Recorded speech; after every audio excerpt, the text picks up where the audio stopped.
प्रधानमंत्री जीवन ज्योती विमा योजना आणि हे मुळात इथं 9 मे 2015 रोजी पंतप्रधानांनी वित्तीय आणि सामाजिक समावेशनासाठी कुठली योजना इथं घोषित केली आहे, जाहीर केलेली आहे, पण त्याच्यामध्ये कशाचा समावेश होत नाही. एकंदरीत असे ऑप्शन्स बघता जड जाता इथं प्रकार, कारण सगळेच ऑप्शन त्याच्या बाबतीत आहेत.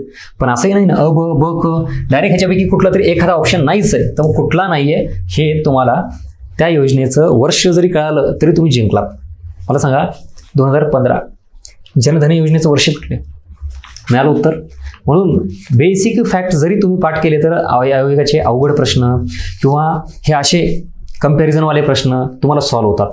एक साधा फॉर्म्युला सांगतो, काहीतरी विचित्र प्रकार करण्यापेक्षा मी अजूनही सांगतो, लो हँगिंग फ्रुट्स थेरी. जेवढं शक्य आहे तेवढं योजनेबाबत योजनेचे वर्ष हे पाठच करा. कुठली योजना कधी सुरू झाली आहे ह्याच्यावर काही प्रश्न सुटतात. त्याच्यानंतर ऑब्जेक्टिव्हकडे जायचं.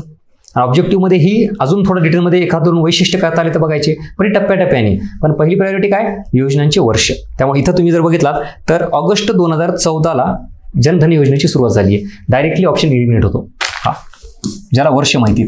बरं, अजून दुसरा महत्त्वाचा पॉईंट, तुम्ही जे PYQ ॲनालिसिस करता ना, किती वेळा याच्यावर प्रश्न आलेला आहे मला आवर्जून सांगा. 2, 3 ऑलरेडी खूप वेळा प्रश्न आलेले आहेत आणि त्याच्यावरून डायरेक्ट काय म्हणजे सेकंदात प्रश्न हा सॉल्व्ह व्हायला पाहिजे तुम्हाला. ह्या योजनेबद्दल खूप इन्फॉर्मेशन असणं काही संबंध नाही आहे. संपलं, मिळालं उत्तर.